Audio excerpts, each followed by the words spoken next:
अच्छा, आपके जो शोहर हैं बाहर कीड़ों को शक्कर डालते थे? ਹਾਂਜੀ ਸ਼ੱਕਰ ਬਸ ਪਾਉਂਦੇ ਸੀ ਤਾਂ ਉਹਨਾਂ ਦੀਆਂ ਮੁਰਗੀਆਂ ਆ ਕੇ ਕੀੜੇ ਖਾ ਜਾਂਦੀਆਂ ਸੀ ਤੇ ਮੇਰੇ ਮੀਆਂ ਨੇ ਉਹਦੇ ਪੁੱਤਰ ਨੂੰ ਕਿਹਾ ਕਿ ਨਾ ਤੁਸੀਂ ਇਹ ਮੁਰਗੀਆਂ ਜਿਹੜੀਆਂ ਅੰਦਰ ਰੱਖਿਆ ਕਰੋ। ਪਿਆਰ ਨਾਲ ਉਹਨੇ ਕਿਹਾ, ਲੜਿਆ ਨਹੀਂ। ਉਹਨੇ ਕਿਹਾ ਤੁਸੀਂ ਕੀੜੇ ਆਪਣੇ ਅੰਦਰ ਲੈ ਜਾਓ ਤੇ ਪੁੱਤਰ ਨੇ ਪਿੱਛੋਂ ਜੱਫਾ ਪਾਇਆ ਤੇ ਪਿਓ ਨੇ ਇੱਟਾਂ ਮਾਰ ਕੇ ਇੱਥੇ ਇੱਟਾਂ ਤੇ ਮਾਰ ਕੇ ਗਿੱਚੀ ਵੀ ਫੜੀ ਹੋਈ ਵਿਚਾਰੇ ਦੀ। ਉਹ ਕਮਜ਼ੋਰ ਜਿਹਾ ਤੇ ਵਿਚਾਰਾ ਹੈਗਾ ਸੀ, ਉਹਨਾਂ ਨੇ ਥੱਲੇ ਸੁੱਟ ਕੇ ਬਾਬਾ ਉੱਤੇ ਚੜ੍ਹ ਕੇ ਉਹਨੂੰ ਮਾਰਦਾ ਪਿਆ ਤੇ ਜਦੋਂ ਫੋਨ ਜਾਨ ਨਹੀਂ ਕਰਨਗੇ ਮੇਰੇ ਨਾਲ ਵਿਚਾਰੇ ਵੇਖੀ ਜਾਂਦੇ ਕਹਿੰਦਾ ਨਾ ਮੈਂ ਥੋੜਾ ਜਿਹਾ ਤੂੰ ਲੈ ਜਾ ਕੱਲੇ ਮੇਰਾ ਤੇ ਤੇਰੇ ਨਹੀਂ ਕਰਦਾ ਰਹਿਣ ਮੈਂ ਦੀ ਗੱਲ ਮੈਂ ਵੀ ਮਰ ਜਾਵਾਂ ਤੇ मैं मरियम साहबा ने कहना जानी मैं थी तुम मेरी फरियाद सुन गरीबी ने इंसाफ दुआ सख्त सजा दी जाए फांसी से 2 बार लटकाया जाए फिर मैंने सुकून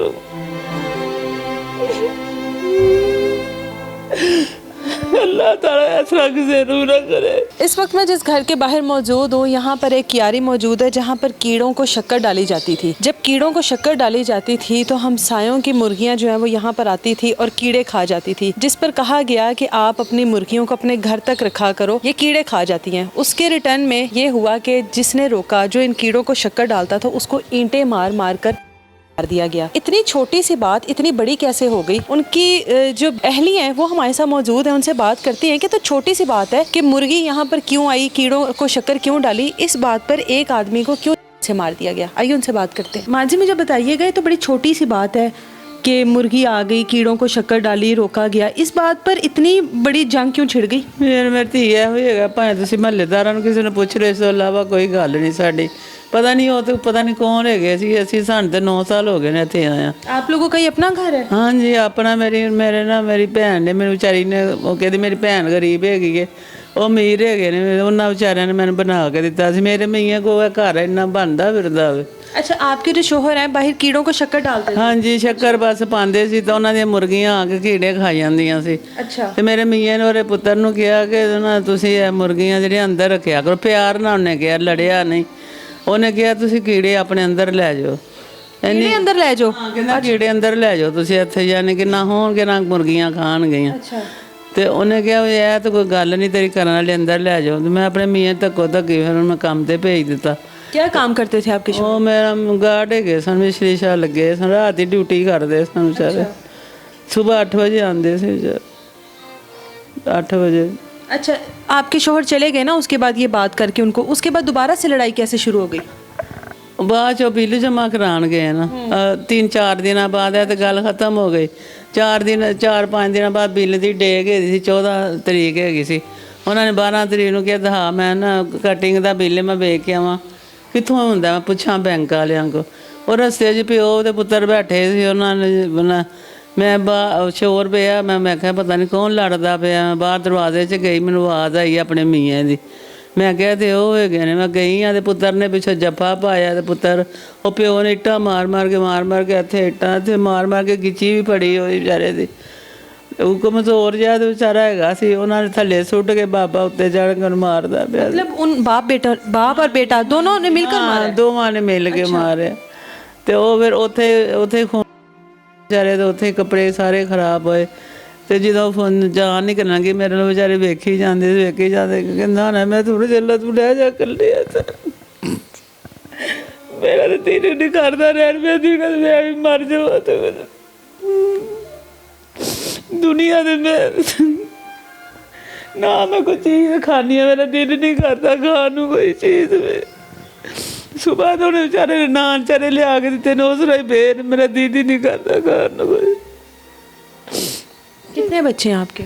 मेरे 2 बच्चे, एक बेटी एक बेटा। तो आपका जो शोहर है वो कितना कमा के लाता था और अब जो बेटा है वो क्या काम? 25,000 रुपया लिया सी मेरा मियाँ। 25,000 20,000 मैनू बेचारा दे देता सी, 5 आप रखता सी, कहता सी मोटरसाइकिल 'च पेट्रोल पाउण वास्ते।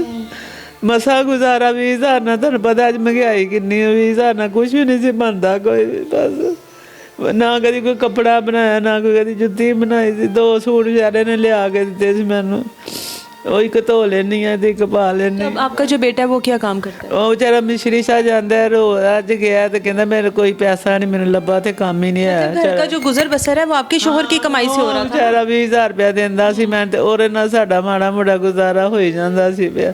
ਉਹ ਤਾਂ ਵਿਚਾਰਾ ਹੈਗਾ ਹਵਾਈ ਦੀ ਜਗ੍ਹਾ, ਕਦੀ ਲੱਭਾ ਤੇ ਕਦੀ ਨਾ ਲੱਭਾ ਵਿਚਾਰੇ ਨੂੰ ਕੋਈ ਵੀ। माँ जी आप जाहिर है शोर शराबा सुन के गई हैं, आपने खुद नहीं शोर किया? चाहे मोहल्लेदार इकट्ठे होते तो रोकने की कोशिश करते? ਇੱਥੇ ਕਿਧਰੇ ਇੱਥੇ ਮਹੱਲੇ 'ਚ ਹੁੰਦਾ ਨਾ, ਗਲੀ 'ਚ ਫੇਰ ਤੇ ਸਾਰੇ ਲੋਕੀ ਇਕੱਠੇ ਹੁੰਦੇ। ਉਹ ਦੂਰ ਹੈਗਾ ਸੀ, ਲੋਕਾਂ ਨੇ ਸੁਣਿਆ ਇਹਨੇ। ਉਹ 11 11:30 ਦਾ ਸਵੇਰ ਦਾ ਟਾਈਮ ਹੈਗਾ ਸੀ, ਤਾਂ ਅਜੇ ਤਾਂ ਗਏ ਸੀ ਤੇ ਮੈਂ ਕਿਹਾ ਸ਼ੋਰ ਪਿਆ ਹੋਵੇ। ਮੈਂ ਗਈ ਹਾਂ तो ਦੋਵੇਂ ਉਹਨੂੰ ਚੰਬੜੇ ਸੀਟਾਂ ਰੋੜੇ ਮਾਰ ਮਾਰ ਕੇ ਉਹ ਵਿਚਾਰੇ ਥੱਲੇ ਸੁੱਟ ਦਿੱਤਾ। कोई आपसे बात की हो, आपके शोहर ने कोई वजह बताई हो? ਨਹੀਂ ਵਿਚਾਰੇ ਤੇ ਜਾਨ ਉੱਥੇ ਹੀ ਨਿਕਲ ਗਈ। ਉਹਨੂੰ ਵਿਚਾਰੇ ਨੂੰ ਮੇਰੇ ਲਈ ਬਸ ਵੇਖਦਾ ਪਿਆ ਸੀ ਜਦੋਂ ਜਾਨ ਨਿਕਲਦੀ ਪਈ ਸੀ। तो अभी तक पुलिस ने क्या कार्रवाई की है? ਕੁਛ ਵੀ ਨਹੀਂ। ਮੈਂ ਜਦੋਂ ਜਾਨੀ ਸਭ ਪੁਲਿਸ ਕੋਲ ਇੱਕ ਦਫਾ ਗਈ ਹਾਂ, ਮੈਂ ਪਹਿਲੀ ਦਫਾ ਥਾਣੇ, ਮੈਂ ਤਾਂ ਕਦੀ ਥਾਣੇ ਗਈ, ਮੈਨੂੰ ਕੀ ਪਤਾ ਕਿੱਥੇ ਥਾਣੇ ਨੇ। ਤਾਂ ਆਪਣੇ ਬੇਟੇ ਨਾਲ ਗਈ, ਮੈਂ ਉਹਨਾਂ ਨੇ ਕਿਹਾ ਤੁਹਾਡਾ ਇਹਦਾ ਪੁੱਤਰ ਜਿਹੜਾ ਹੈਗਾ ਬਾਹਰ ਨਸ਼ਾ ਫਿਰਦਾ ਹੈਗਾ, ਇਹਨੂੰ ਫੜੋ। ਤੇ ਉਹ ਐਸਾ ਜੋ ਕਹਿੰਦਾ ਤੁਸੀਂ ਲੱਭੋ ਤੇ ਅਸੀਂ ਫੜ ਲਾਂਗੇ। ਤੇ ਮੈਂ ਕਿਹਾ ਫਿਰ ਤੁਸੀਂ ਕਾਹਦੇ ਵਾਸਤੇ ਇੱਥੇ ਬੈਠੇ ਹੋ? ਜੇ ਮੈਂ ਲੱਭਣਾ ਹੈ, ਮੈਨੂੰ ਕੀ ਪਤਾ ਕਿੱਥੇ ਹੈਗਾ। अच्छा, आपको कहते हैं आप ढूंढकर हमें बता दो, हम पकड़ लेंगे उसको। ਮੈਂ ਪਕੜ ਲੂੰਗਾ। ਮੈਂ ਕਿਹਾ ਰਾ ਪਿਓ ਅੰਦਰ ਹੈਗਾ, ਇਹਨੂੰ ਫੜੋ ਨਾ, ਮਾਰੋ ਕੁੱਟੋ, ਲੈ ਜਾਓ ਗੱਡੀ 'ਚ ਪਾ ਕੇ ਤੇ ਤੁਹਾਨੂੰ ਦੱਸੇਗਾ। ਤੇ ਕਹਿੰਦਾ ਮਰ ਜਾਏਗਾ। ਤੇ ਮੈਂ ਕਿਹਾ ਜਿਹੜਾ ਮੇਰਾ ਮਰ ਗਿਆ ਵੇ ਉਹ ਕੋਈ ਨਹੀਂ, ਕੁਕੜੀ ਦਾ ਬੱਚਾ ਸੀ ਜਿਹੜਾ ਮਰ ਗਿਆ ਵੇ। ਮੈਂ ਕਿਹਾ ਤੇ ਫਿਰ ਮੈਂ ਕਿਹਾ ਨਾ ਤੁਸੀਂ ਰਿਪੋਰਟ ਦਿੰਦੇ ਹੋ FIR ਦੀ, ਨਾ ਕੋਈ ਦੂਸਰੀ ਦਿੰਦੇ ਹੋ। ਤੇ ਕਹਿੰਦਾ ਜਾ ਕੇ ਮੈਂ ਉਸ ਹਸਪਤਾਲੋਂ ਲੈ ਆਵੋ ਜਾ ਕੇ। अच्छा, अभी तक FIR ही नहीं हुई? ਇਹ ਹੁਣ ਦਿੱਤੀ ਨੇ ਜਾ ਕੇ 15-20 ਦਿਨਾਂ ਦੇ ਵਿੱਚ ਨਾ, ਹੁਣ ਦਿੱਤੀ ਨੇ ਉਹਨਾਂ ਨੇ। ਕਹਿੰਦੇ ਆਪੇ ਜਾ ਕੇ ਬੀਬੀ ਲੈ ਆ ਹੱਥ ਮੈਂ ਉਹ ਹਸਪਤਾਲ। ਮੈਂ ਕਿਹਾ ਮੈਨੂੰ ਕੀ ਪਤਾ ਕਿੱਥੇ ਵੀ ਮੈਂ ਉਹ ਹਸਪਤਾਲ, ਮੈਂ ਤਾਂ ਕਦੀ ਗਈ ਵੀ ਨਹੀਂ ਬਾਹਰ। ਕਹਿੰਦਾ ਫਿਰ ਆਰਾਮ ਨਾਲ ਜਾ ਕੇ ਘਰ ਬਹਿ ਜਾ, ਜਦੋਂ ਫਿਰ ਮਿਲੇਗੀ ਤੈਨੂੰ ਦੱਸ ਦਾਂਗੇ।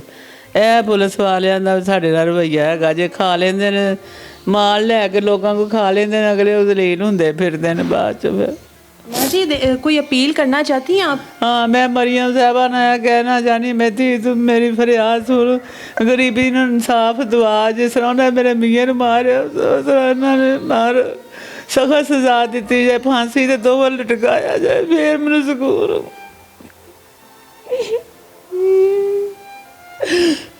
ਅੱਲਾਹ ਤਾਲਾ ਇਸ ਤਰ੍ਹਾਂ ਕਿਸੇ ਨੂੰ ਨਾ ਕਰੇ। ਇੰਨਾ ਮੇਰਾ ਮੀਆਂ ਮੇਰੇ ਨਾਲ ਪਿਆਰ ਕਰਦਾ ਸੀ। ਜਦੋਂ ਕੰਮ ਤੇ ਜਾਣਾ ਉਹਨੇ ਕਹਿਣਾ ਬੋਤਲ ਪੀਣੀ ਹੂੰ ਮੈਡਮ। ਮੈਂ ਕਿਹਾ ਪਿਆ ਦੋ। ਜਿਹੜਾ ਬੋਤਲ ਪਿਆ ਕੇ ਜਾਂਦਾ ਹੁੰਦਾ ਸੀ ਮੈਨੂੰ। ਮੈਂ ਵੀ ਕਹਿਣਾ ਸਾਰਾ ਲੋ 100 ਰੁਪਇਆ ਨਹੀਂ ਲੋ, ਰਾਹ ਜੋ ਕੋਈ ਫਲ ਫੁੱਲ ਲੈ ਜਾਣਾ ਉਹਦੇ ਰਸਤੇ 'ਚ ਰਾਤ ਨੂੰ ਖਾ ਲੈਣਾ ਬਹਿ ਕੇ ਰਾਤ ਨੂੰ।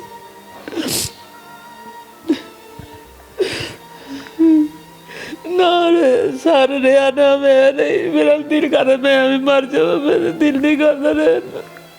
चलिए, अल्लाह ताला आपको सब्र दे। देखें यहाँ पर आपके इदारे मदद नहीं कर रहे, अल्लाह ताला तो आपको इंसाफ दिलाएगा। अल्लाह करो, अल्लाह ना कहने अल्लाह तू इंसाफ करना मेरा। ये लोगों ने मेरा कोई इंसाफ नहीं करना, अल्लाह करेगा मेरा। जो उत्ते पैटर्न मैं नक मारिया उन्होंने। मेरा दुनिया से कौन है वे कोई? अल्लाह तो सुहा या तुसी लोग मेरी मदद करोगे।